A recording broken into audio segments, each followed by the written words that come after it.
Hey guys, what's going on? Tiffany here. You might have seen my previous quick review of the Canon PowerShot G7X Mark II, but I wanted to put together a longer version of that review so I could cover some other features and provide more sample photos and videos. So you've got your typical unboxing content. It comes with the Canon warranty. It comes with software that I'm not even sure if anyone even uses. I, for one, never even take it out of the box once I take the camera out. And then it also comes with your camera manual. It comes with a battery and a wall charger that plugs directly into the outlet. There's no actual cord that comes with this charger in the USA version as far as I know. So I'm going to go ahead and jump into the menu now and then get into some of the features. The menu is your basic Canon setup that you've seen for years in other cameras. You can change the image quality, of course, enable, disable touch shutter. You can set the autofocus assist beam on or off. You can change the self-timer features and so on. You can also change the movie mode. And one thing about the movie mode is if you are using the PAL video system, you can only shoot up to 50 frames per second at 1080p. You have to use the NTSC video system to be able to shoot up to 60 frames per second. So the first thing I want to show you is the camera's autofocus abilities. It's really good in my opinion, and about probably 90% of the time it works extremely fast. I've only really experienced a few times where the autofocus lacked and I had to touch the screen to focus, and even then still had to wait maybe 5 or 10 seconds for it to actually focus on the object. So that was pretty annoying. I'm not really sure why it happens, especially in the very well lit situations that I was in. So the Mark II allows you to manually focus, and I think that's a great feature. It was definitely one I was looking forward to, but there are different ways that you can use this manual focus. When you first choose to use it, it automatically zooms in, the screen zooms in, and you have to use these up and down arrows to focus.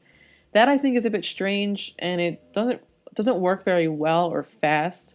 A lot of times you go too far and it goes back out of focus, and for trying to focus manually and get a shot on time and all that kind of stuff, it's probably not the best method. I'm pretty sure you can change the front lens ring to use it to focus, and if so, I definitely recommend doing that.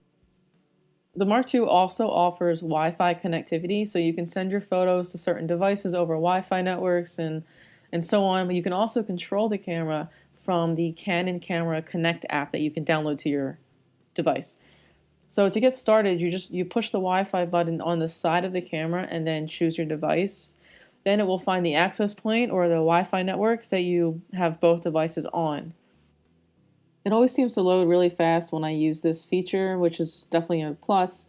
And it's really cool that you can make changes based on the mode that your camera is set on, such as changing the ISO or the shutter speed and so on. And you can also tap to focus, which I think is really awesome, just in case when you set your camera up somewhere and you thought it was in focus and it's not. So it's really cool that you can look at that through the device and actually refocus it. To disconnect, you can simply just tap home on the device or tap back on the camera, and you're back to normal camera mode. So this camera features a built-in neutral density filter or ND filter. This comes in handy when shooting in brightly lit situations or when you want to take a longer exposure shot in a brighter situation than normal. It's obviously not as good as having actual filters, of course, but it definitely can still come in handy for you. Just to give you a quick example, I took two photos that have the same exact settings, and I just turned the ND filter on and off to show what the filter can do for you. So one of my favorite features of this camera is the time-lapse mode. All you got to do is choose movie mode on the dial, and then from the touchscreen you can choose time-lapse mode in the movie options. Once there, you can customize the settings based on scene type. For example, if you want to film clouds, traffic, DIY projects, anything like that. Then you can choose a number of shots to take, and as you choose that number, it will automatically tell you how long your final video will be. So if you know you need a 5-second video or a 20-second video, it will tell you how many shots to take at the interval that you chose. Then you just simply set it up and wait. So here are two really quick samples that I did.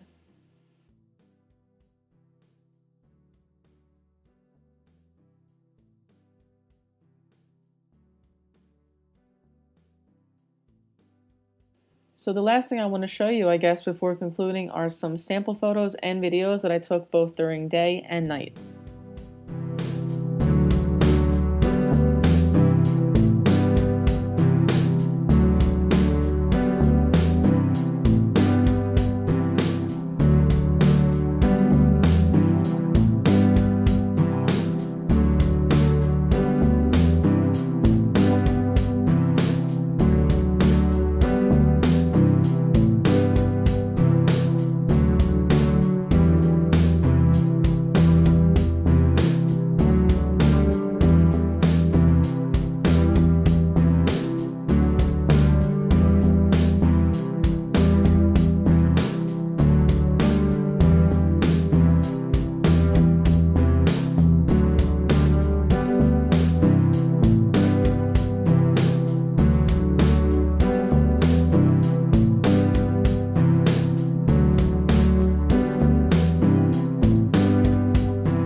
So guys, that is pretty much the G7X Mark II. Overall, I do think it's a really great camera.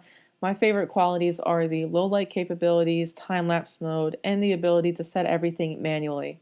As for the cons, in my opinion, the video and photo quality is pretty good, but it's not amazing. I would never trade in my DSLR to use only this camera. And of course, the autofocus lagging can be an issue. So if you are already using a DSLR and you're just looking for something compact to use for some B-roll shots, for traveling, for vlogging, etc. It's definitely a great camera. If you enjoyed this video, please give it a thumbs up or subscribe, and be sure to check out my other videos on the G7X Mark II and all the other cameras and equipment that I cover. As always, thank you so much for watching, and if you have any comments or questions, feel free to leave them below or send me an email.